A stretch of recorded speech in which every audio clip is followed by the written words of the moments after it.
Selamat berjumpa kembali teman-teman. Video kali ini akan menampilkan skema-skema, gambar-gambar, PCB, layout, papan peraga yang kesemuanya itu diminta oleh teman-teman. Banyak yang menanyakan tentang skema dan lain-lainnya. Dan gambar-gambar juga akan menunjukkan bagaimana PCB itu bentuk-bentuknya. Jadi secara umum ada 3 bagian.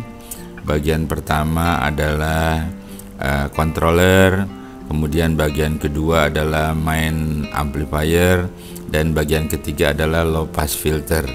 Kita akan bahas semuanya, mudah-mudahan ini bermanfaat ya. Oke, bagian pertama controller, skemanya seperti ini. Jadi teman-teman pernah bisa melihat dalam video terdahulu. Jadi kalau ada yang menanyakan skemanya, nah seperti inilah controllernya. Controller ini bergabung dengan low pass filter supaya bisa kompak bentuknya begitu ya. Jadi bisa lihat ada 7812, 7805, ada 3 buah relay, dan teman-teman bisa mengamat-amati. Bentuk fisiknya, fotonya seperti ini. Jadi perhatikan, controller itu udah bergabung dengan low pass filter. Controllernya sendiri terdiri dari 2 buah relay, 1 buah relay bias gitu ya. Terlihat kan di gambar 7805 dan 7812-nya. Nah, ini adalah bentuk fisiknya. Jadi teman-teman bisa melihat karena akan ditampilkan juga PCB-nya. Namun PCB ini nggak mutlak harus seperti PCB yang saya buat. Jadi yang penting ada skemanya. Teman-teman bisa mengikuti, bisa mencetaknya, bisa pakai program, bisa pakai spidol, bisa pakai foto, bisa pakai kopi gitu ya, pakai kertas paper. Dan inilah yang namanya controller.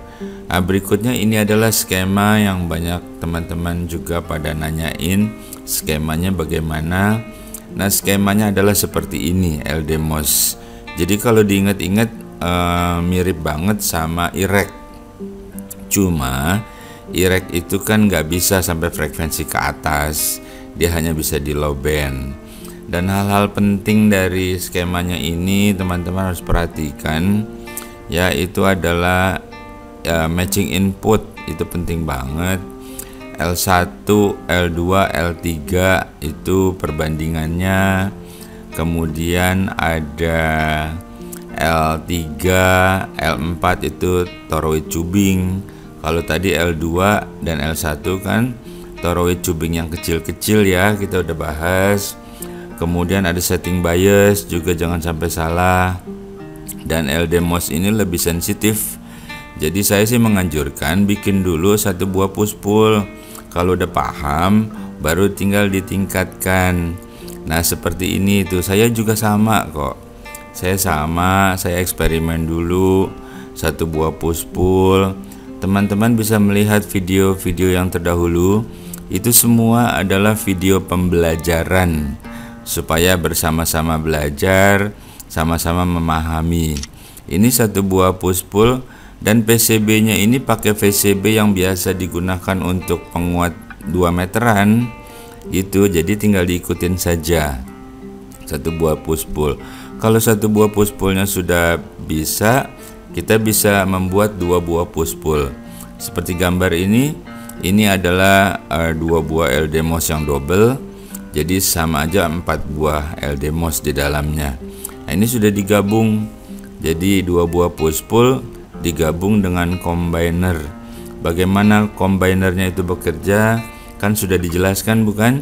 Bisa lihat di video-video terdahulu. Splitternya juga itu harus dilihat lagi bagaimana caranya. Jadi kalau sudah bisa 1, 2 atau 3 bisa dilanjutkan. Nah, gambar ini juga eksperimen juga. Teman-teman lihat PCB-nya itu berubah-berubah. Jadi yang penting skemanya, PCB-nya bisa didesain ulang. Nah, yang mana yang paling teman-teman berasa nyaman, berasa enak, nah itu yang digunakan. Seperti gambar ini kan juga sudah berubah lagi PCB-nya gitu ya. Nah yang ketiga adalah low pass filter. Low pass filter juga bagian dari AR500, dimana low pass filter ini juga penting untuk menekan gelombang-gelombang harmonik supaya nggak nyepleterin gitu ya. Nah low pass filter ini dari 80, 40, 20, 15 sampai 10 sebenarnya ya. Nah ini 4 band, sebenarnya bisa 5 band. Nah teman-teman bisa membuatnya juga. Juga sudah kita buatkan kan videonya, coba dilihat lagi bagaimana cara mudah membuat low pass filter. Cara mudah artinya nggak usah banyak teori, yang penting bener gitu ya. Yang penting bener, resonansi, in-nya 50, out-nya 50 begitu. Nah bentuknya low pass filter itu udah bergabung dengan controller gitu ya. Nah ini juga salah satu gambar eksperimen juga. Jadi teman-teman bisa melihat selalu bisa berubah-berubah PCB-nya. Jadi yang mana yang paling bagus, yaitu selera. Jadi teman-teman mungkin seleranya yang mana yang baik, apakah terpisah antara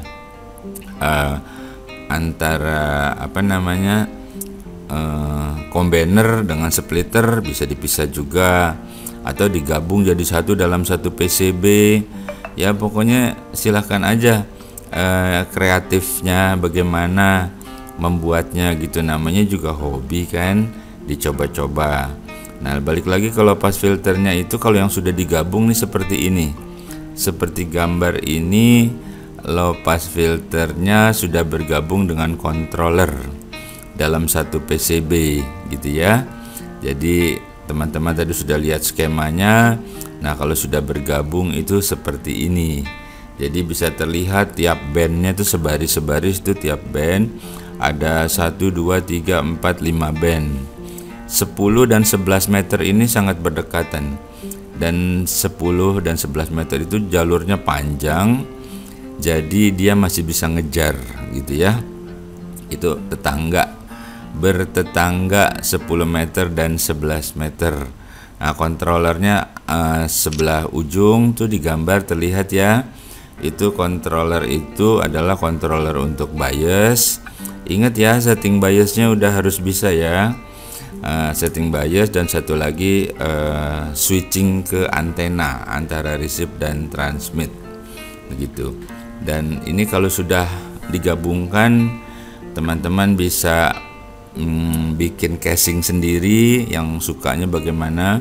Kalau saya ini bertumpuk, jadi di bawahnya itu main booster, di atasnya adalah controller dan low pass filter.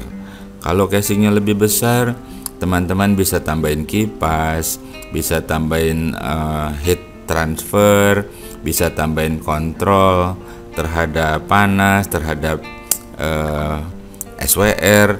Pokoknya kreatif deh, masih bisa dimacem-macemin, dikreativitasin begitu ya. Jadi video yang sederhana ini mudah-mudahan bermanfaat bagi teman-teman yang ingin mencoba. Kalau udah berhasil, diposting-posting ya, supaya teman-teman yang lain juga bisa belajar juga. Akhir kata saya sampaikan, sampai jumpa.